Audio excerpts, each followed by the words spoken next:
இசையரசி B. Susheela அவர்களின் தன்னம்பிக்கை தரும் வாழ்க்கை கதை. பி. சுசீலா அவர்கள் இந்திய திரைப்படத்துறையில் புகழ்பெற்ற பின்னணி பாடகி. தனது இனிமையான குரலால் தென்னிந்திய மக்களின் இதயங்களில் நிரந்தரமாக இடம் பிடித்தவர். திரைப்படத்துறையில் சுமார் அரை நூற்றாண்டுக்கும் மேலாக இசை பணியாற்றி வரும் இவர் தமிழ், தெலுங்கு, மலையாளம், கன்னடம், பெங்காலி, இந்தி, ஒரியா, சமஸ்கிருதம், சிங்களம் என பல இந்திய மொழிகளில் திரைப்பட பாடல்களை பாடியிருக்கிறார்.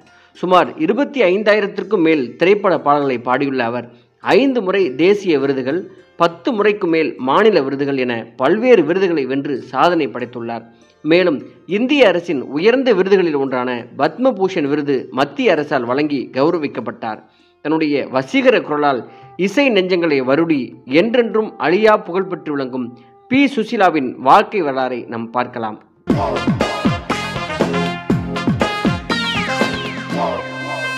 இதுவரை இந்த சேனல் நீங்கள் சப்ஸ்கிரைப் பண்ணலனா சப்ஸ்கிரைப் பண்ணிட்டு ஒரு லைக்கையும் போட்டுவாங்க. புலப்பாக்க சுசீலா என்னும் இயற்பெயர் கொண்ட பி. சுசீலா அவர்கள் 1935ஆம் ஆண்டு நவம்பர் 13ஆம் நாள் இந்தியாவின் ஆந்திர பிரதேச மாநிலத்தில் உள்ள விஜயநகரம் என்ற இடத்தில் இவருடைய அப்பா புலப்பாக்க முந்தராவ் கவுத்தராம் என்பவருக்கும் தாயார் சேஷாவதாராம் என்பவருக்கும் மகளாக பிறந்தார். இவருக்கு 5 சகோதரிகளும் 3 சகோதரர்களும் உள்ளனர். இவருடைய தந்தை ஒரு வக்கீலாக பணியாற்றி வந்தவர். தன்னுடைய சொந்த ஊரிலேயே பள்ளி படிப்பை முடித்த அவர் படிக்கும் பொழுதே இசையின் மீது ஏற்பட்ட ஆர்வத்தினால் ஆந்திராவில் புகழ்பெற்று விளங்கிய துவாரம் வேங்கடசாமி நாயுடுவிடம் முறையாக இசை பயின்று வந்திருக்கிறார் சுசீலா. அதன் பிறகு சென்னை மகாராஜா இசைக்கல்லூரியில் சேர்ந்து இசை கல்வி பயின்ற அவர் பின்னர் ஆந்திர பல்கலைக்கழகத்தில் சேர்ந்து இசைத்துறையில் டிப்ளமோ முடித்திருக்கிறார். இளம் வயதிலேயே குறுகிய காலத்திற்குள் பாரம்பரிய இசையில் தேர்ச்சி பெற்றவராக விளங்கிய சுசீலா ஆரம்பத்தில் சென்னை வானொலியில் பாப்பா மலர் நிகழ்ச்சியில் பாடத் தொடங்கியிருக்கிறார். சுசீலாவின் இசை திறமையை கண்ட இயக்குனர் KS பிரகாஷ் ராவ் அவர்கள் தன்னுடைய பெற்ற தாய் திரைப்படத்தில் முதலாக பின்னணி குரல் பாட வைத்திருக்கிறார். 1953ஆம் ஆண்டு வெளியிடப்பட்ட இந்த திரைப்படத்தில் AM ராஜாவுடன் இணைந்து பெண்டியாலா நாகேஸ்வர ராவின் இசையில் எதுக்கு அழைத்தாய் என்ற பாடலை இவர் பாடியிருக்கிறார். பிறகு AVM ஸ்டுடியோவில் சிறிது காலம் பணியாற்றிய அவர் லட்சுமி நாராயணம் என்பவரிடமிருந்து மேலும் தமிழ் கற்று முழுமையாக தேர்ந்திருக்கிறார். அதன் பிறகு 1955ஆம் ஆண்டு வெளிவந்த கணவனே கண்கண்ட தெய்வம் என்ற திரைப்படத்தில் இவர் பாடிய எந்தன் உள்ளம் துள்ளி விளையாடுவதும் மற்றும் உன்னை கண் தேடுதே என்ற பாடல்கள் பி. சுசீலாவிற்கு நல்ல பெயரை வாங்கி கொடுத்தது. அதே ஆண்டில் SV பிரசாத் இயக்கத்தில் வெளிவந்த மெஸ்ஸியம்மா திரைப்படத்தில் இவர் பாடிய 2 பாடல்கள் மேலும் புகழை இவருக்கு அள்ளி கொடுத்தது. தாய்மொழி தெலுங்கு என்றாலும் தமிழ் கற்ற பிறகு அவர் உச்சரிப்பில் உதிர்ந்த அனைத்து பாடல்களும் கேட்பவர் மனதில் ஒரு பெரிய தாக்கத்தை 1955ஆம் ஆண்டுக்கு பிறகு தன்னுடைய தேன் குரலால் தமிழ் இசை நெஞ்சங்களின் மனதை உருக வைத்த சுசீலா தொடர்ந்து பல பாடல்களை பாடினார். குறிப்பாக ஆலயமணியின் ஓசையை நான் கேட்டேன், நினைக்க தெரிந்த மனமே, சிட்டுக்குருவி முத்தம் கொடுத்து, முத்தான முத்தல்லவோ, மன்னவனே அழலாமா, பேசுவது கிளியா, 1000 நிலவே வா, வளர்ந்த கலை, அனுபவம் புதுமை, தாமரை கன்னங்கள், மறைந்திருந்து பார்க்கும் மர்மம் என்ன போன்ற பல பாடல்கள் இசை நெஞ்சங்களின் மனதில் ஆலயமணியாய் இன்றும் ஒலித்துக் கொண்டிருக்கின்றன. தன்னுடைய அமுத குரலில் தமிழ் மொழியை பற்றி அவர் பாடிய தமிழுக்கும் அமுதென்று பேர் என்ற பாடல் தமிழ் பிரியர்களின் மனதை அமுதமலையால் நனைத்திருக்கிறது. நாகேஸ்வர ராவ், விஸ்வநாதன் ராமமூர்த்தி, MS விஸ்வநாதன் என்று அன்றைய இசையமைப்பாளர்களில் தொடங்கி இசைஞானி இளையராஜா, AR ரகுமான் என மேலும் பல இசையமைப்பாளர்களின் இசையில் பாடிய அவர் தமிழ் மொழியில் மட்டுமல்லாமல் தெலுங்கு, மலையாளம், கன்னடம், பெங்காலி, இந்தி, ஒரியா, சமஸ்கிருதம், சிங்களம் என பல இந்திய மொழிகளில் பாடி இசைத்துறைக்கு அரியதோர் பங்காற்றியுள்ளார். இசைத்துறையில் ஏறக்குறைய 60,000 ஆண்டுகளை கடந்து சுமார் 25,000க்கும் மேற்பட்ட பாடல்களை பாடி மாபெரும் சாதனை படைத்து வரும் சுசீலா அவர்கள் தன் பெயரிலேயே அறக்கட்டளை ஒன்றை நிறுவி இசை பணியாற்றி வருவதோடு மட்டுமல்லாமல் தேசிய அளவில் இசைத்துறையில் சாதனை புரிபவர்களை பாராட்டி விருதுகள் வழங்கியும் கௌரவித்து வருகிறார். இசையரசி பி. சுசீலா அவர்கள் இந்த திரைத்துறைக்கு வந்தது ரொம்ப சுவாரஸ்யமான நிகழ்வு. இவருடைய ஆரம்ப கால வாழ்க்கையை பார்ப்போம். இவரின் தந்தை ஒரு கிரிமினல் வழக்கறிஞராகவும் இசையிலும் வீணை வாசிப்பதிலும் ஆர்வம் கொண்டவராகவும் இருந்திருக்கிறார். மகாராஜா இசைக்கல்லூரியில் டிப்ளமோ படிப்பை படித்து அதில் முதல் வகுப்புல பி. சுசீலா தேர்ச்சி பெற்றிருக்கிறார். திருமதி MS சுப்புலட்சுமி அம்மையாரை போல தன்னுடைய மகளை பெரிய பாடகியாக்கி பார்க்க வேண்டும் என ஆசைப்பட்டிருக்கிறார் இவரது தந்தை. தனது ஊரான விஜயநகரத்திற்கு வருகை தரும் இசை கலைஞர்களிடம் என் மகள் ரொம்ப நன்றாக பாடுவாள், அவளுடைய குரலை கொஞ்சம் கேட்டு பாருங்கள் என்று வீட்டிற்கு அழைத்து வந்து மகளை பாட வைப்பாராம். அப்படி ஒரு முறை வயலின் மேதை துவாரம் வேங்கட சுவாமி என்பவரை தனது வீட்டுக்கு அழைத்து வந்து அவரின் முன்னால் தன் மகளான பி சுசிலாவை பாடச் சொன்னார். சுசிலாவின் குரலில் மெய்மறந்து போன திரு வேங்கடசாமி தன் மகனும் கர்நாடக சங்கீதம் கற்று வருகிறான் என்றும் அவனுடன் சேர்ந்து உங்கள் மகளையும் சங்கீதம் கற்றுக்கொள்ள சொல்லுங்கள் என்றும் அறிவுரை கூறி சென்றிருக்கிறார். தங்களது வானொலியில் இடம்பெறும் சிறுவர்களுக்கான நிகழ்ச்சியான பாப்பா மலர் என்ற நிகழ்ச்சியில் பாடுமாறு இவரை கேட்டு கொண்டிருக்கிறது அந்த வானொலி குழு. திரு நாகேஸ்வர ராவ் என்பவர் தங்கள் எடுக்கப் போகும் புதிய படம் ஒன்றிற்கு புதிய குரல் ஒன்று வேண்டும் என்று கூறி சென்னை வானொலி நிலையத்தை அணுகிய போது திருமதி பி சுசிலா உட்பட மொத்தம் 5 பாடகிகளை சென்னை வானொலி நிலையம் பரிந்துரை செய்து அந்த இயக்குனரிடம் பாடி காட்ட அனுப்பி வைத்திருக்கிறது. திருமதி பி சுசிலா பாடிய பாடல் இயக்குனரும் இசையமைப்பாளருமான திரு நாகேஸ்வர ராவ் என்பவருக்கு மிகவும் பிடித்து போனதால் சுசிலாவை தனது படத்திற்கு பாட தேர்வு செய்திருக்கிறார்கள். 1951ஆம் ஆண்டு திரு நாகேஸ்வர ராவ் இயக்கத்தில் வெளிவந்த பெற்ற தாய் என்கிற படத்தில் எதற்கு அழைத்தாயோ என்ற பாடலை பாடி சினிமா உலகில் அறிமுகமான போது இவருக்கு வெறும் 16 வயதுதான் ஆனது. தங்களது ஏவிஎம் நிறுவனத்தில் முழு நேர பாடகியாக ஒப்பந்த அடிப்படையில் மாத ஊதியத்தில் பணியாற்றுமாறு வற்புறுத்தி கேட்டுக் கொண்டிருக்கிறார் ஏவி மையப்ப செட்டியார்.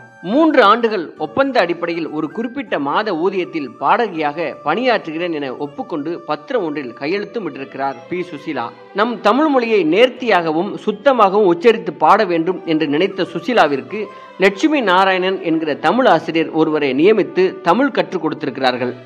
பிரபல பாடகி லதா மங்கேஷ்கர் என்பவருக்கு தீவிர ரசிகராக இருந்த டாக்டர் மோகன்ராவ் என்பவர் பாடகி சுசிலாவின் குரலும் லதா மங்கேஷ்கரின் குரலும் ஒரே மாதிரியாக இருப்பதாக சொல்லி பாடகி சுசிலாவை ஒருதலையாக காதலித்து வந்திருக்கிறார். திரு மோகன்ராவின் ஒருதலை காதலை முதலில் மறுத்து வந்த இவர் அதன் பிறகு அவரின் காதலை ஏற்றுக்கொண்டு திருமணமும் செய்ய ஒப்புக்கொண்டிருக்கிறார். 1955ஆம் ஆண்டு வெளிவந்த கணவனே கண்கண்ட தெய்வம் என்ற திரைப்படத்தில் இவர் பாடிய பல பாடல்கள் இவரது திரை இசை பயணத்தில் ஒரு திருப்பு முனையாக அமைந்தது. உயர்ந்த மனிதன் என்ற படத்தில் நாளை இந்த வேலை என்ற பாடலை மிக சிறப்பாக பாடியதற்காக இந்தியாவின் முதல் தேசிய விருதை பெற்ற முதல் பின்னணி பாடகி என்ற பெருமையையும் இவர் பெற்றார். இந்தியாவின் முதல் தேசிய விருதை பெற்ற பாடகி சுசிலாவுக்கு பாராட்டு விழா ஒன்றை ஏவிஎம் மெய்யப்ப செட்டியார் நடத்தினார். முக்கியமான பாடல் ஒன்று பாட வேண்டும், உடனே ஜெமினி ஸ்டுடியோவுக்கு வாருங்கள் என இசையமைப்பாளர் MSV அவர்கள் பாடகி சுசிலாவை போனில் ஒரு நாள் அழைத்திருக்கிறார். உடனடியாக ஜெமினி ஸ்டுடியோவிற்கு சென்ற சுசிலாவிற்கு அதிர்ச்சி ஒன்று காத்திருந்தது. அந்த ஒளிப்பதிவு கூடத்தில் அப்போதைய தமிழக முதல்வர் கலைஞர் கருணாநிதியும் TM சௌந்தரராஜனும் அமர்ந்து இருந்திருக்கிறார்கள். நாம் பாடவிருப்பது நிச்சயம் வழக்கமான சினிமா பாடல் இல்லை, சிறப்பு வாய்ந்த ஏதாவது ஒரு பாடலாகத்தான் இருக்கக்கூடும்.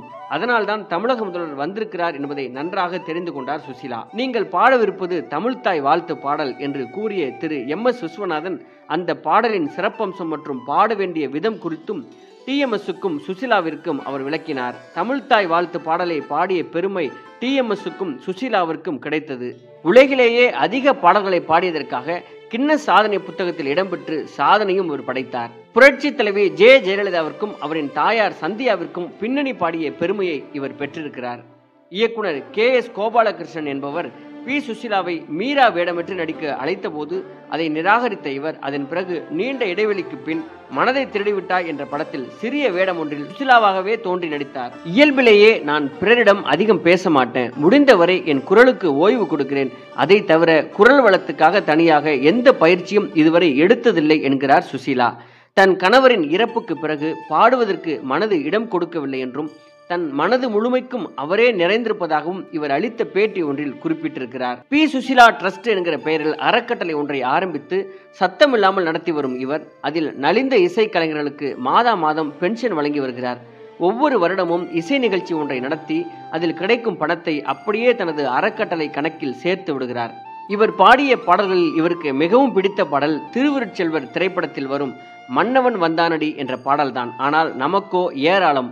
அவற்றில் குறிப்பிடும்படியாக தாமரை கன்னங்கள், ரோஜா மலரே ராஜகுமாரி, தமிழுக்கு அமுதென்று பேர், சிட்டுக்குருவிக்கென்ன கட்டுப்பாடு, மறைந்திருந்து பார்க்கும் மர்மம் என்ன, உன்னை ஒன்று கேட்பேன், பார்த்த ஞாபகம் இல்லையோ, மாலை பொழுதின் மயக்கத்திலே, நினைக்க தெரிந்த மனமே உனக்கு மறக்க தெரியாதா, நான் மலரோடு தனியாக அமைதியான நதியினிலே ஓடம், வாழ நினைத்தால் வாழலாம், அன்று வந்ததும் இதே நிலா, இயற்கை என்னும் இதயக்கனி, ஒருத்தி ஒருவனை நினைத்து விட்டால், ஆலயமணியின் ஓசையை கேட்டேன் போன்ற பல பாடல்கள் தமிழ் இசை ரசிகர்களால் என்றும் மறக்க முடியாது என்றால் அது மிகையல்ல. இசைத்துறையில் 70 ஆண்டுகள் பணியாற்றி 50,000த்திற்கு மேற்பட்ட பாடல்களை பாடி சாதனை புரிந்தவர் தான் இந்த இசை அரசி. இவர் பத்மபூஷன் விருது, கலைமாமணி விருது, எல்லா மாநில விருது, கேரள அரசு விருது, பிலிம்பேர் விருது, நந்தி விருது என்று இவர் வாங்காத இந்திய விருதுகளே இல்லை என்ற அளவுக்கு இவர் விருதுகளை வாங்கி குவித்திருக்கிறார்.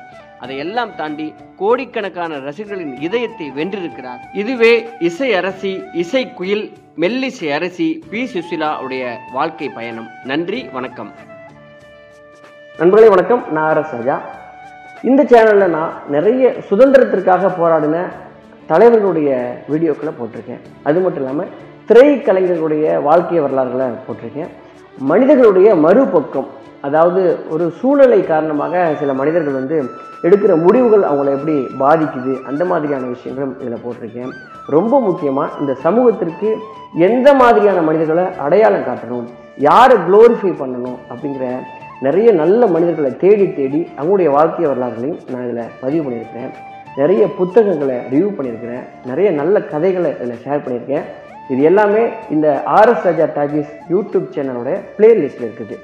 இந்த வீடியோ உங்களுக்கு பிடித்திருக்குமானால் இந்த சேனல் நீங்கள் சப்ஸ்கிரைப் பண்ணிக்கிங்க. மறக்காமல் இதை உங்களுடைய நண்பர்களுக்கும் ஷேர் செய்யுங்க. நன்றி, வணக்கம்.